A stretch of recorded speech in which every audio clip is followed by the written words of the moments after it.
Bienvenidos a otro episodio del podcast Vive Más Joven. Y el día de hoy tengo el honor de tener conmigo a la super celebridad de TikTok, la doctora internista Rosy Oliva. Y vamos a estar platicando de un tema que es relevante por la cantidad de personas que están implicadas en este tema y muchas veces ni siquiera se dan cuenta. Vamos a estar platicando sobre la diabetes. Bienvenida, Rosy. Muchas gracias, Alfa. Muchísimas gracias. Sí, un gustazo estar aquí contigo. Y cuéntanos, primero que nada, ¿qué es la diabetes y por qué nos debería interesar saber cómo identificar sus síntomas? Ok, la diabetes es una enfermedad primeramente metabólica. Haz de cuenta que son muchas alteraciones en las que intervienen factores genéticos, o sea, la herencia que traemos ya de papás, de nuestros ancestros, y factores ambientales. Y con factores ambientales pues nos referimos a lo que comemos, en dónde vivimos, cuánto dormimos, etcétera, etcétera. Entonces, esas cosas se juntan y pueden provocarnos la diabetes. Ahora, la diabetes viene como consecuencia de alteraciones en la función del cuerpo para metabolizar los nutrientes, entre otras cosas. Y el nutriente principal que en la diabetes se batalla mucho para metabolizar es la glucosa o los carbohidratos.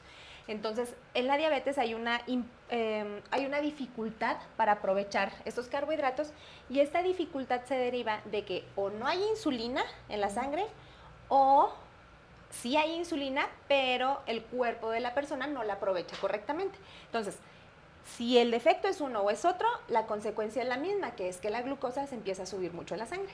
Ok, entonces básicamente la glucosa la necesitamos para nuestras funciones vitales, sí. Sin embargo, algo se descompone y ya nuestro cuerpo necesita otras herramientas para metabolizarlo. Para poder metabolizar y para obtener combustible también. Un tema muy común cuando uno piensa en diabetes es justamente la insulina, que es una hormona que ayuda a regular este proceso.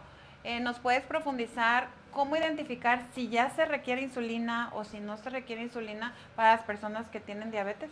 Ok, sí, mira, de eso depende mucho qué tipo de diabetes tiene la persona.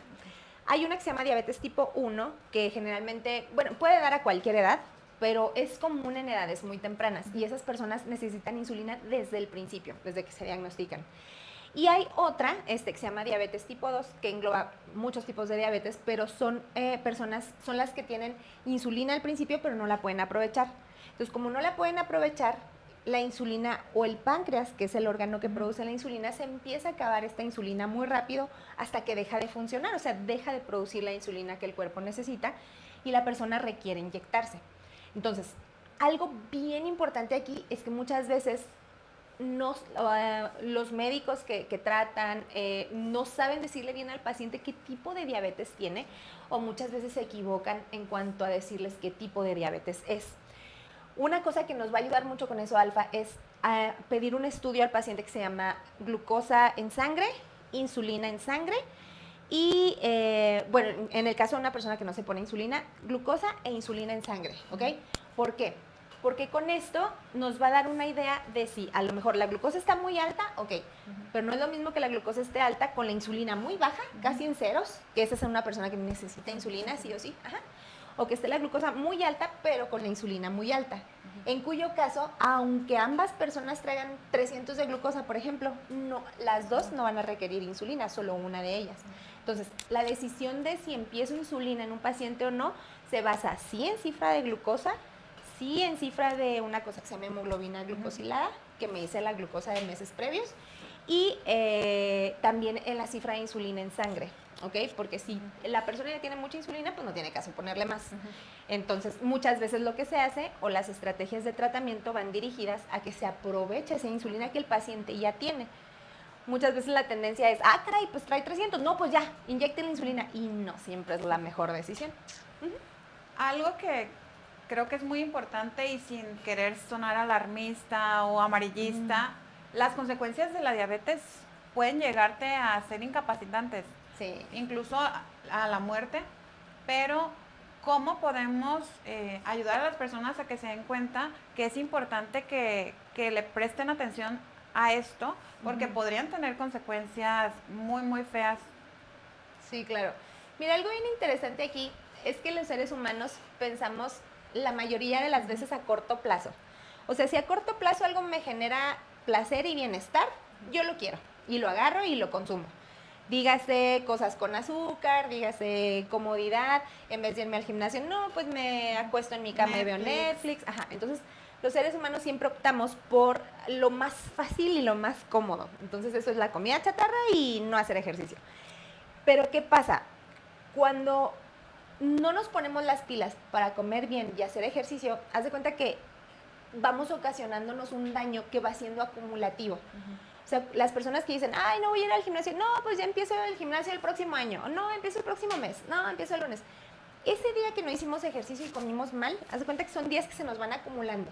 Así como tú guardas dinero en el banco, o sea, o ahorras dinero en el banco, de la misma manera ahorramos salud o cultivamos enfermedad, ¿sabes? Entonces, aunque en el momento a una persona no le parezca importante comer bien, o sea, optar por, no sé, a lo mejor el pollito y la ensalada en vez de una pizza con papas, con hamburguesa, por ejemplo, en el momento se le hace irrelevante y dice, ay, pues nomás hoy y ya, o al cabo que ni es tan seguido o así. Pero eso es daño, Alfa, es daño que se nos va acumulando. Entonces, comer eso una vez, pues igual y no pasa nada. 2 veces, 3, no pasa nada. Pero cuando eso se forma un hábito, imagina que vamos llenando el costal de piedritas, el costal, y va a llegar un momento en el que ese costal se llena y se va a caer, o sea, entonces es bien importante mantener un estilo de vida sano hoy, o sea, ya, porque a veces nos esperamos hasta que estamos malitos de algo para irnos a revisar, o hasta que nos duele algo, vamos a ver qué está pasando, pero no tenemos cultura de prevención. Y hay muchas personas, o sea, hay los dos extremos, ¿no? Cuando ya sabes que hay predisposición para una enfermedad, o te súper preocupas, o dices, ah, no, pues ¿qué tiene? De todas maneras me va a dar. Ajá. Pero, ¿cómo contribuyen los hábitos en que se detone o no una enfermedad? Porque esto es lo que estudia la epigenética y si entendemos esta parte, nos va a dar un impulso grande para tomar mejores decisiones. Mira, la epigenética es un tema precioso, la verdad a mí se me hace una cosa así divina. Imagina que todas las personas nacemos con un arsenal genético, ¿no? O sea, una carga genética, los genes que heredamos de papá y mamá, y eso no lo podemos cambiar, eso va a estar ahí toda nuestra vida. Pero lo que sí podemos cambiar es cómo se expresa esa genética, no es lo mismo, Alfa. De cuenta que esa es una programación con la que nosotros nacemos, pero en muchas partes de esa programación, de nosotros depende que esa programación se manifieste o no. Por ejemplo, mira, aquí te va un ejemplo así, pero bien maravilloso. El cáncer de pulmón. O sea, hay muchos cánceres de pulmón, pero hay uno que depende mucho del cigarro. Ese cáncer que depende del cigarro a veces le da a personas que incluso no fuman, pero que estuvieron cerca de fumadores. Entonces, ¿qué pasa? Si una persona trae la genética de cáncer de pulmón, posiblemente le va a dar, fume o no, a lo mejor hasta por el puro smog de la ciudad le va a dar ese cáncer. Pero ¿qué pasa? Si esa persona nace con su genética programada para que le dé cáncer de pulmón a los 80 años, pero esa persona sí se pone a fumar desde joven, entonces, epigenéticamente hablando, ese cáncer no le va a dar a los 80, le va a dar desde los 45, ¿sabes? Entonces, realmente la genética es la misma. ¿Trae un gen para cáncer de pulmón? Sí. Pero lo que él hace en vida, lo que esa persona hace en vida, es lo que determina si ese gen va a estallar o no. ¿Me explico? Sí, de hecho la ilustración que yo utilizo es como un apagador de un foco. O sea, los focos no están prendidos todo el tiempo y nosotros elegimos cuando queremos la iluminación artificial. Exacto. Entonces, justamente alimentación, descanso, hidratación y todo lo que nos han dicho todo este tiempo, pues es si encendemos o no esos focos en el organismo. Así es. Pero de los casos que tú has visto, ¿cuáles han sido como los más impactantes para que las personas se den cuenta que a veces nos insensibilizamos de los temas porque lo escuchamos ya bien común? Ah, es que mi tía tiene diabetes, o fulanito, manganito, perenganito, y se vuelve cosa de todos los días y es algo que empezamos a normalizar, pero realmente es algo que puede tener consecuencias bien graves. Exacto. Híjole, pues es que tu pregunta va dirigida a ¿por qué normalizamos esto? No, un caso que tú tengas muy dramático, que ayude a las personas a que se den cuenta Ay, no, que si la diabetes la escuchamos todos los días, son muchos. hay Es que hay cosas. ese es el detalle, o sea, son tantos los casos tan dramáticos y tan duros, o sea que, híjole, o sea, mira, por ejemplo, los casos más terribles es cuando les hacen alguna amputación de extremidades inferiores, dígase pie, la pierna completa, a veces toda la extremidad. Imagínate, o sea, es devastador, es ya vivir con tu cuerpo incompleto. Eso o la falla renal crónica. Cuando una de las principales complicaciones crónicas de la diabetes es la insuficiencia renal, es decir, tus riñones dejan de funcionar. Entonces dices, pues bueno, ok, sí, ¿y para qué quiero los riñones, verdad? ¿Para qué sirven? Pues los riñones para lo que sirven es para filtrar el agua excesiva y los desechos del cuerpo que son sales o ácidos. Entonces, cuando el riñón trabaja, el riñón va depurando todo eso y lo eliminamos por medio de la orina. Entonces, cuando el riñón no trabaja, todos esos desechos y esa agua además se nos va juntando y juntando y juntando. Y llega el momento en el que es necesario conectar a los pacientes a una máquina de diálisis, en donde, haz de cuenta, por un catéter sale la sangre, circula por una máquina, se les regresa por otra vena, o sea, terrible para poder limpiar esa sangre, porque si no, se van intoxicando hasta que se mueren. Entonces, esa diálisis, haz de cuenta, por ejemplo, se tiene que hacer cada 2 días, 3 días, o sea, ¿por qué? Porque no hay riñón y el riñón está trabajando 24/7. Entonces, inventar una máquina que sustituya la función del riñón, olvídate, o sea, eso es lo más sofisticado que hay para sustituir la función del riñón. Ahora, son procedimientos súper caros, súper dolorosos, les merma mucho la calidad de vida a los pacientes, les merma mucho la calidad de vida a la familia de los pacientes también, porque pues no es nomás el paciente el que sufre todo el entorno, ¿sabes? Entonces, es terrible, es devastador de veras. Es una enfermedad que se los lleva, que tiene una agonía muy lenta y muy dolorosa. Y ahorita que mencionas a los familiares de los pacientes, es importante que también estemos capacitados, o sea, si tenemos a alguna persona cercana en estos temas, sí, porque pues podemos hacer una diferencia en la vida de nuestro familiar o de nuestra persona querida. Claro. Y tú tienes un curso que se llama Mi Amiga la Diabetes. Sí. Entonces, me encantaría que nos compartieras algunos puntos importantes para las personas que convivimos con alguien que tiene esta enfermedad. Sí, mira, ese es un programa que estoy a punto de sacar, Mi Amiga la Diabetes, y le puse así porque, bueno, dicen, Mi Amiga la Diabetes, o sea, la diabetes, qué fregados tiene de amiga, ¿verdad? O sea, amiga cero. No.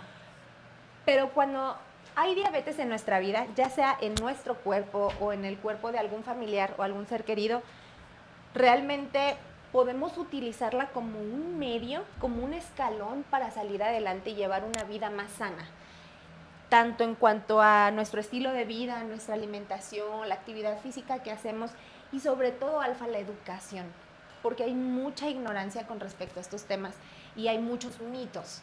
Entonces, lo que yo pretendo hacer con este programa es concientizar a la población, o sea, a las personas con diabetes y sin diabetes, porque pues, hay personas que si no tienen diabetes ya tienen prediabetes o ya tienen, o su familia, o traen una carga genética fuerte para la diabetes. Entonces, lo que yo pretendo con este programa es concientizar y educar, o sea, empoderar a las personas lo más posible en cuanto a su propia salud, su enfermedad, los medicamentos que usan, qué efectos secundarios tienen, porque muchas veces no saben esas cosas y son muy, muy, muy básicas. Entonces va a ser un programa, bueno, lo estamos desarrollando, es un programa muy integral que abarca la diabetes en todos sus aspectos, desde el aspecto médico, el psicológico, el nutricional, o sea, como un todo, ¿sabes? Entonces va a estar muy bueno, se los recomiendo mucho.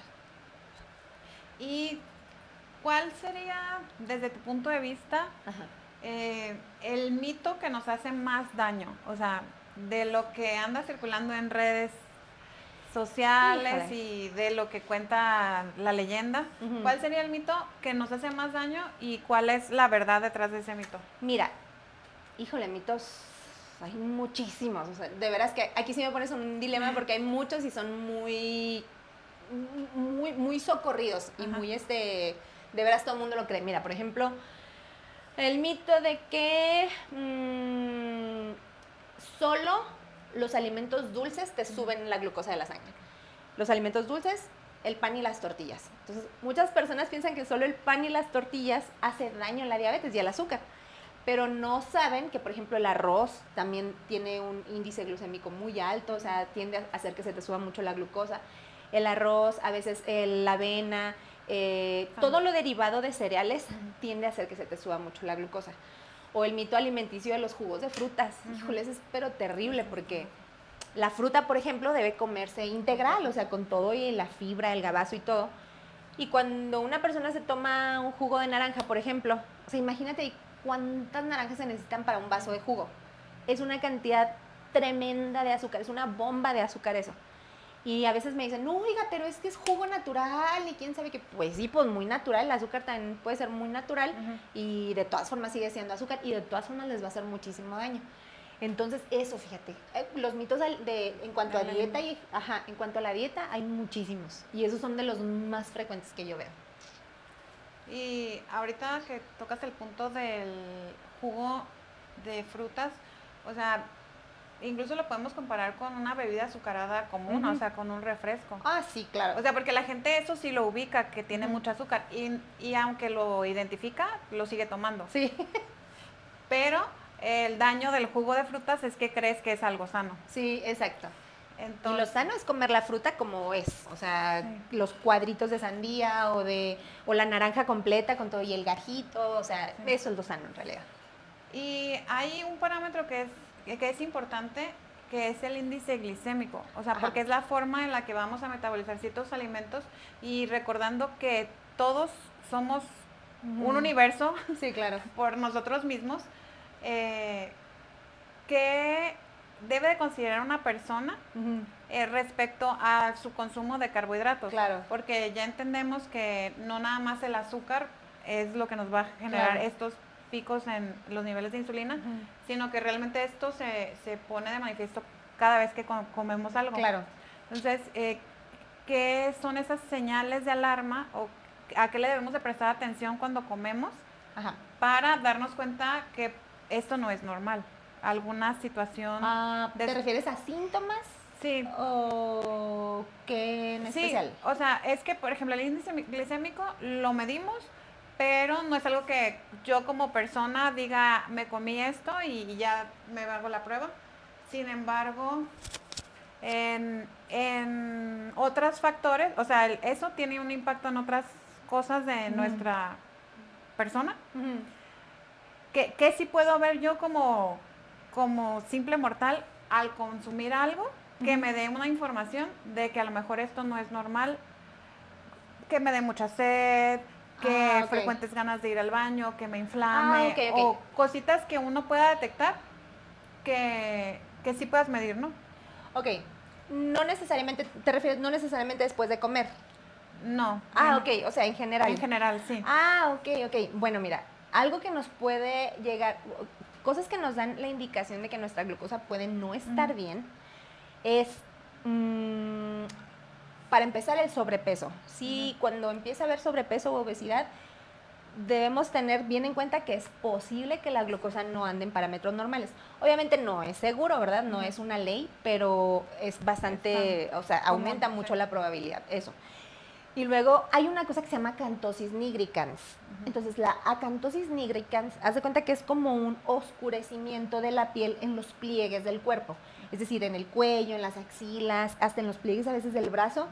Imagina que el pliegue se ve como la piel mucho más gruesa y se ve como más oscura que el resto del tono de la piel. Entonces, eso es común. Y digo, no es que yo los invite a sacarle la garra a las personas ni nada de eso, pero fíjense, muchas personas, por ejemplo, con sobrepeso, tal vez amigos suyos, familiares suyos, vean el cuello. En el cuello muchas veces se ve una franja como un poquito más oscura que el resto de la piel y eso es bien indicativo de que o hay resistencia a la insulina, que es algo así, que es como un tipo de prediabetes, o a lo mejor es una persona que ya tiene diabetes. Cuando una persona, muchas veces han escuchado, yo creo que cuando les da mucha hambre o mucha sed, o van mucho al baño, son síntomas de diabetes, pero eso es cuando la diabetes ya está bien terriblemente descontrolada. Entonces aquí el chiste es ni siquiera esperarnos a que lleguen esos síntomas, sino que si ya detecto yo un sobrepeso o ya detecto yo los pliegues oscuros luego, y nos a checar. Y a ti en tu consulta, digo, si tú dijeras, la persona ya tiene la enfermedad, pero me llega con estos parámetros, Ajá. o sea, con estos análisis, con este estudio, y ya yo ya puedo darle un diagnóstico rápido, ¿qué sería? Para dar un diagnóstico de diabetes. Yo siempre les recomiendo a mis pacientes que a veces me dicen, es que soy de diabetes, quiero llevar el control con usted, ¿qué me hago? ¿Qué estudios me hago? Entonces, ahí hay así como que generalmente no me gusta pedir estudios si yo no he revisado al paciente ni nada, pero pues si ya es un hecho que tiene diabetes y va a ir a revisarse o llevar un control, yo siempre les pido que se hagan una cosa que se llama química sanguínea de 5 elementos, o sea, una química chiquita, muy básica, que se hagan una cosa que se llama insulina en sangre, que se hagan el HOMA, que es el índice de resistencia a la insulina, que se hagan el hemoglobina glucosilada y perfil de lípidos y examen general de orina. Son esas 6 cosas. Y si es una persona que ya se inyecta insulina, le pediría una cosa que se llama péptido C, que es para ver de la insulina que tiene en sangre, cuánta es de ese paciente y cuánta es la que se está poniendo, porque a veces está la insulina en sangre alta, pero yo no sé si es porque se está dosificando mucho o si a lo mejor su mismo páncreas todavía está produciendo mucha insulina. Entonces con ese podemos hacer diferenciar un poquito cuánta de su insulina es natural y cuánta es la que se pone por fuera. Son esas 6 cosas. Muy bien. ¿Y qué recomendaciones le darías tú a las personas para que, o sea, no se esperen? Porque lo que tiene la diabetes es que no te da señales así de que tos, mareos, ¿no? O sea, no da síntomas, ¿no? Es bien zonga. Entonces, ¿qué recomendaciones le das a las personas para que vayan monitoreándose también ellos en su día a día? Ok, más que para irse monitoreando, para estarse cuidando. Y es que prevenir la diabetes y controlar la diabetes es un trabajo de diario, o sea, es un día a día, haz de cuenta. Yo les digo a mis pacientes, miren, ¿usted come todos los días? No, pues sí. ¿Duerme todos los días? Sí. Entonces se tiene que ejercitar todos los días. Por ejemplo, ejercitarnos, la actividad física es algo básico, es algo diario. No es opcional, o sea, no es como decir, ay, pues es que tengo mucho trabajo y no voy a hacer. O, ay, es que me desvelé anoche. No. O sea, así como dormimos y comemos diario, tenemos que ejercitarnos diario. Igual con la dieta, o sea, a veces decimos, ay, es que es mi cumpleaños y me voy a comer un pastel. Ay, es que es la graduación del primo. No, ahora sí como esto. No, es que es la fiesta de no sé quién, el cumpleaños de mi mejor amigo. Ahora sí me pongo una buena alcoholizada. Entonces, pero aquí el chiste es darnos cuenta que pretextos para no hacer las cosas siempre van a haber. Entonces aquí más bien tenemos que generarnos a nosotros mismos pretextos para así estarnos cuidando a diario. Entonces, prevenir y controlar esta enfermedad es un trabajo de diario. Entonces, más que estarnos monitorizando continuamente, es estarnos cuidando continuamente y sí hacernos estudios para diagnóstico de diabetes anuales, los que te mencioné ahorita del laboratorio, hacérnoslos cada año, sobre todo considerando si tenemos sobrepeso o si nuestros familiares, papá, mamá, abuelos, tíos, tienen diabetes. Ahorita me gustaría abordar el tema de la alimentación porque como bien lo dijiste es algo de todos los días y que por el estilo de vida es muy fácil descuidarlo. O sea, o hay personas que no comen o que se brincan comidas y solo hacen una comida súper abundante o súper calórica. O aquí en Ciudad de México, por ejemplo, si tú vas, lo que vas a encontrar son cosas fritas y refritas y cero verduras. Entonces, hay 3 principios que yo siempre le comparto a las personas porque a veces también hay tanta información sobre la alimentación que se pueden perder. Yo lo que les digo son 3 cosas bien básicas.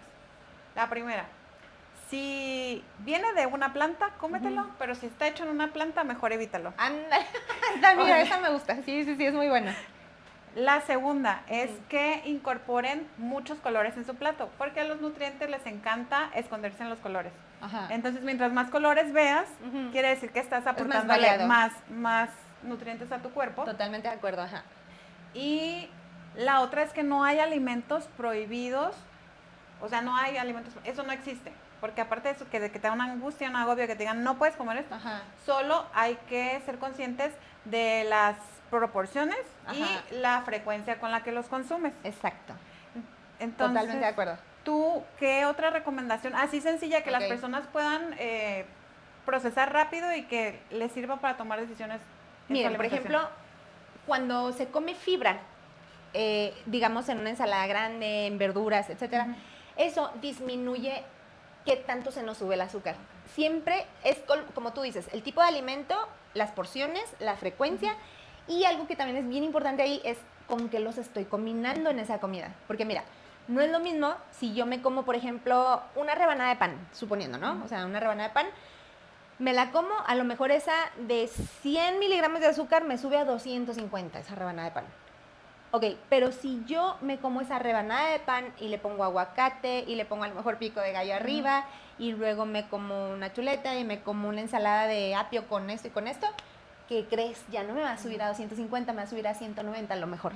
La misma rebanada de pan, o sea, y me estoy comiendo la misma rebanada de pan, ¿sabes? Pero ¿con qué la estoy combinando? Es básico para ver qué tanto se me va a subir la glucosa con eso. Es muy importante y es algo que la gente en general no sabe. Sí. Y la otra cosa que estábamos platicando es tener cuidado de no tomarnos las calorías, porque Sí. pues si vamos a cierta cafetería muy famosa, todas sus bebidas Ya sé cuál. son altas en azúcar y Altísimas. y como te la estás tomando, ni siquiera percibes Sí. que es tanto. Entonces, a veces se nos olvida que el lugar donde podríamos estar poniendo foco es con qué bebida estamos acompañando los alimentos. Claro, también. Y otra cosa, mira, a veces piensan que la cantidad importa. Bueno, sí, la cantidad importa, pero fíjate, algo que, o sea, yo digo, no inventen. A veces hay pacientes que me dicen, oiga, doctora, ¿cómo me subió a 400 nomás? Me comí un chocolatito de este tamaño, así me lo En comí. ayunas. Y le digo, es que, mire, ¿usted qué prefiere? Le digo, comerse ese chocolatito chiquitito y que le suba a 400 o comerse 2 huevos con jamón, una ensalada, medio aguacate y una tortilla de maíz. ¿Qué prefiere usted? Ah, no, pues esto me llena más. Ah, pues sí, le digo. El detalle es que nutricionalmente, aunque sea un cachito así, nutricionalmente no le va a favorecer en nada y la glucosa se le va a ir para arriba. Le digo, es que va a ser puro veneno para usted.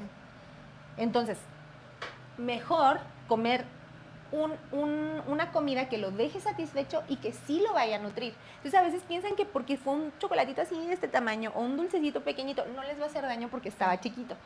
Pero a veces eso hace mucho más daño que una comida abundante pero completa. Y la otra cosa es la temporalidad, porque, o sea, lo que tú decías, cómo mezclamos los alimentos. Si la persona lo único que se consumió fue porque salió rápido de su casa, fue el chocolatito en ayunas, obviamente que el efecto va a ser todavía más desastroso. Sí, claro. El tema de la actividad física que dices es muy importante, pero también está el mito del tiempo. Ajá. Y a mí a título personal hacer ejercicio no me encantaba, ¿eh? O sea, no, mucha gente no es algo que no me gustaba, pero justo porque sabía que era importante y que era bueno para mí, yo probé de todo. Ajá. O sea, yo hice Zumba, CrossFit, PoundFit y ahorita creo que o sea, me gusta mucho bailar, pero creo que lo que me ha dado mejores resultados es el HIIT, porque es poco tiempo y alta intensidad. Ok. Pero ¿tú qué recomendación le darías a las personas para que exploren el tema del ejercicio? O sea, si la persona piensa, es que tengo que estar 1 hora de gimnasio, más la hora en la que me voy, Les más da la un hora que me buen de regreso flojera. y todo, pues lo van a dejar para otro día. Sí. Y Pero- no van a querer hacerlo. Ajá. Pero ¿tú qué recomendación les dirías para que vayan incorporando el ejercicio si no es parte de su día a día? Ok, mira, si no es parte de su día a día y son personas que trabajan mucho, o sea, que a lo mejor pasan 12 horas en el trabajo o tienen jornadas muy largas, lo que yo les recomiendo es que hagan el ejercicio, que lo hagan en abonos. O sea, mira, por ejemplo, si lo recomendado es 1 hora de ejercicio al día, que de hecho no es que sea lo recomendado, o sea, en cada persona se ajustan metas especiales, ¿ok? Pero si yo determiné que a esta persona no se le hace falta 1 hora diaria, entonces me dice, no, es que no puedo, duro en el trabajo todo el día. Ok, bueno, vamos a hacer, se va a levantar 15 minutos antes, va a ser 15 minutos antes de irse a su trabajo, cuando vuelva va a ser otros 20 Y en el trabajo, ¿tiene hora para ir a comer? No, pues que sí, bueno, 10 a 15 minutos de esa hora para ir a comer, camina. Ah, porque me dicen, no, es que ya camino mucho en mi trabajo. Pero a veces no es una caminata efectiva. Intensa. Ajá, no tiene la intensidad necesaria para ser considerada ejercicio, ¿sabes? Entonces le digo, ok, no importa, que la intensidad sea buena, como tú dices, pero que le hace que sean abonos. O sea, para que no tengan, no les llegue hasta esa flojera de, llegar y luego cambiarme y luego me voy al gimnasio y luego estoy toda la hora ya. No, también se puede de la otra manera. Incluso, Alfa, las personas que ya hacen actividad física, digamos, una hora diaria, tampoco es muy bueno hacer, por ejemplo, una hora diaria de ejercicio así bien intenso y todo, y luego estar el resto del día sentado o el resto del día acostado. No, también ahí necesitamos hacer como que pequeños snacks de levantarnos, caminar, subir y bajar las escaleras del edificio donde trabajamos o lo que sea, para reactivar esa actividad física. O sea, esos como pequeños snacks de actividad física son muy beneficiosos también. Ya hablamos de alimentación, ejercicio y el tercero de los pilares de la longevidad y que ciertamente a veces es menospreciado porque vivimos en una cultura de la productividad y trabaja mucho y genera grandes resultados, es el descanso. Ajá. Entonces, ¿qué les puedes decir a las personas respecto a lo importante que es y por qué sí debemos de priorizarlo? Porque si nosotros no lo priorizamos, todo lo demás tampoco lo va a priorizar. Exacto. Tocaste un punto así bien básico. Mira, el descanso es fundamental para la vida. O sea, el descanso es alimento, ¿sabes? Entonces, si no descansamos lo suficiente, hay muchos estudios, ya está mega comprobado que cuando una persona no duerme bien, de hecho, tiende más a subir de peso. Porque estar en vigilia, o sea, estar despiertos durante la noche, nos producen muchas hormonas que generan apetito.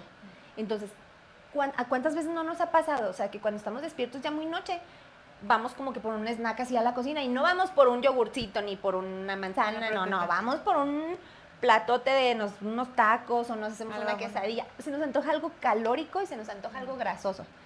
Entonces, eso es precisamente por las hormonas, porque se producen hormonas que generan apetito cuando en realidad deberíamos de estar dormidos. Y dormidos no se producirían, ¿sabes? Entonces,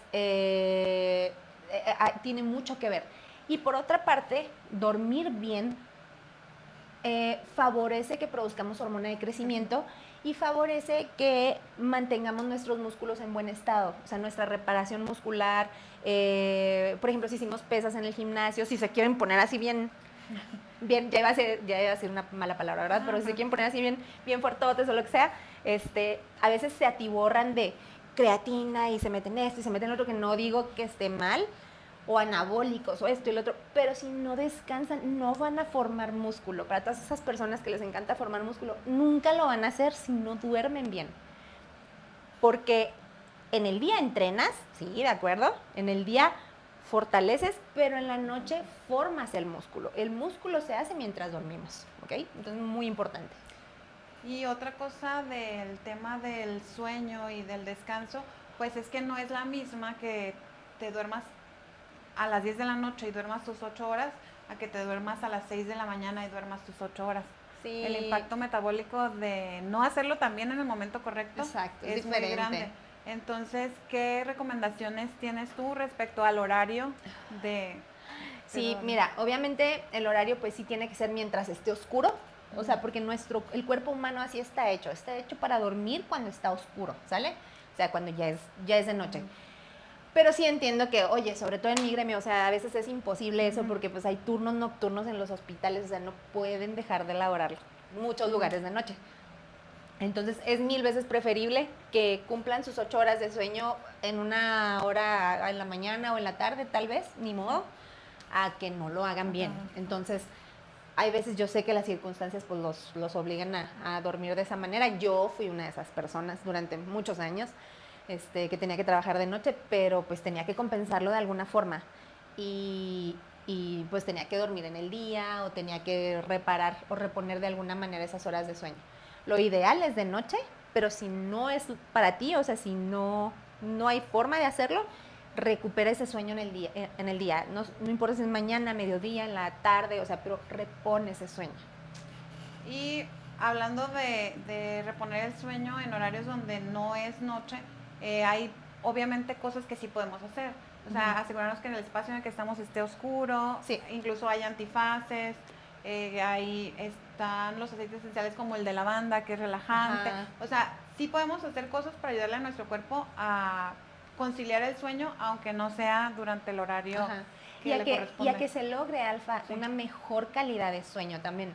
Porque acuérdate que más que cantidad es calidad. Porque, por ejemplo, pueden haber personas que dicen, no, sí, duermo las 8 horas. Y dicen, no, pero siempre me levanto terriblemente cansado, no sé qué. Entonces, evaluar qué está pasando cuando están durmiendo. Hay muchas enfermedades del sueño, muchas. Ay, ese es otro tema muy bueno Muy también. interesante. Sí, es muy interesante. E incluso hay especialistas, fíjate, especialistas, subespecialistas y alta especialidad en medicina del sueño. Entonces, son médicos que se encargan de evaluar porque una persona no está durmiendo bien. A veces duermen, pero es un sueño muy superficial y se están despertando con cualquier cosita y eso tampoco es bueno.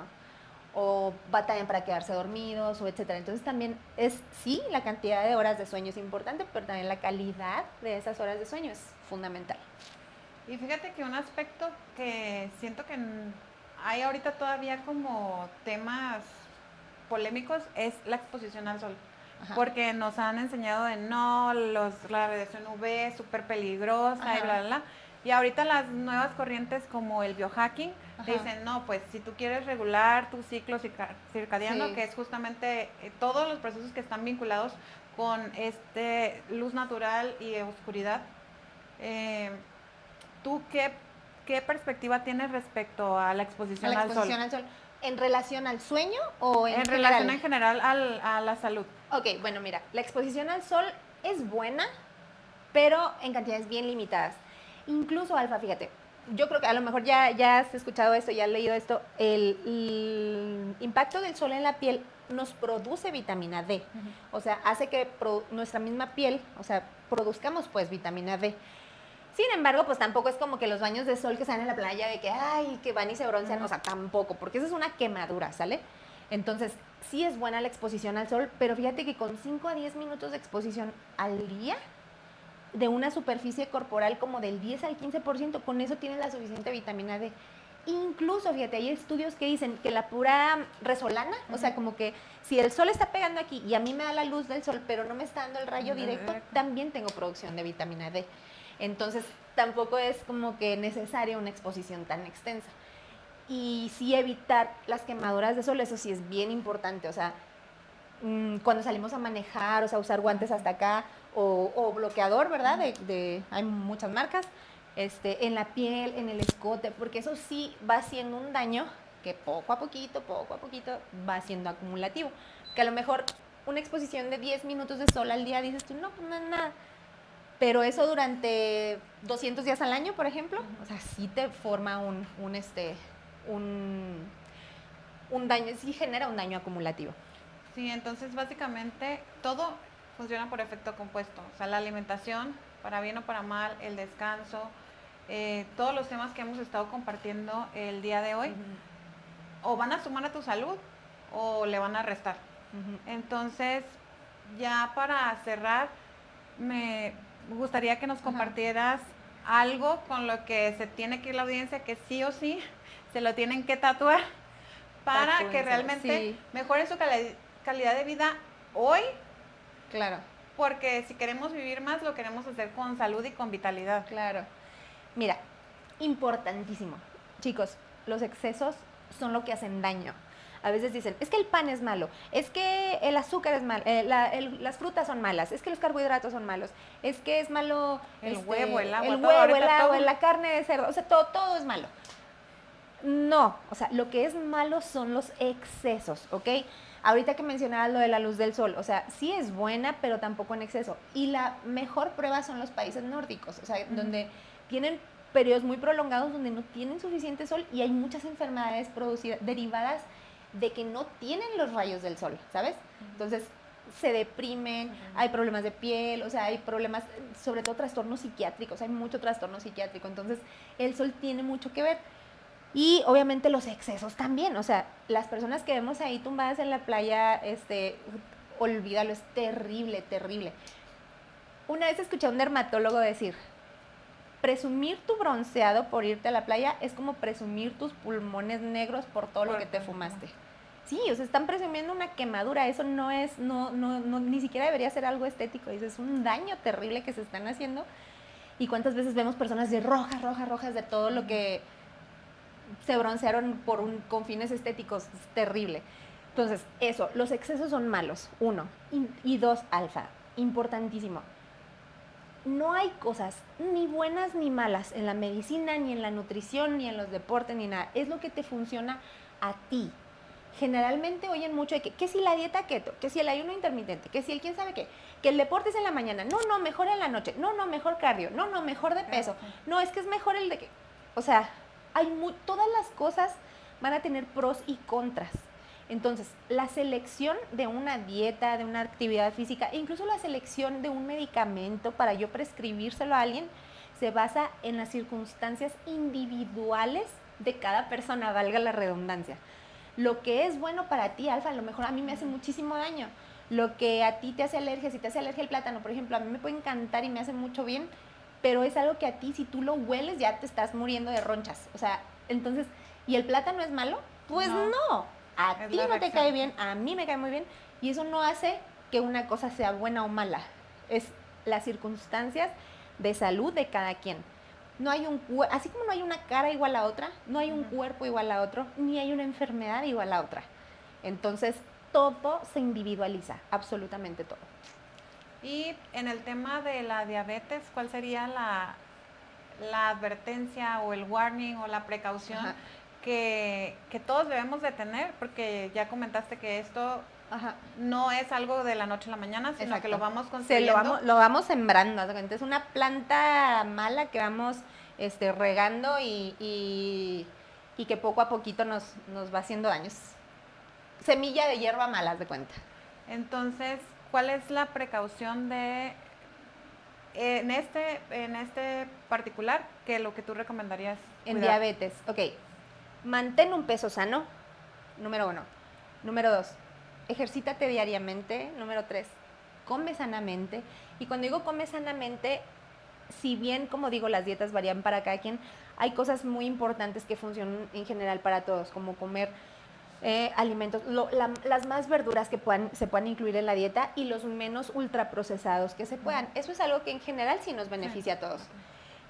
Tomar suficiente agua, suficiente me refiero 1,5 litros, 2,5 litros por día, más o menos. Si es un poco más no pasa nada. Pero en cuanto a diabetes, esas 4 alfa, híjole, son así fundamentales. Y con eso no hay una garantía de que no te va a dar diabetes, no hay garantía.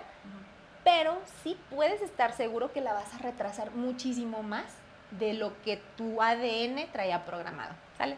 Muy bien. Entonces, esperamos que hayan disfrutado tanto este episodio como yo el día de hoy. Gracias, Rosy, por estar aquí. Alfa. Muchas gracias por estarnos viendo. Y pues nos vemos la próxima semana con otro episodio del podcast Vive Más Joven. Nos vemos.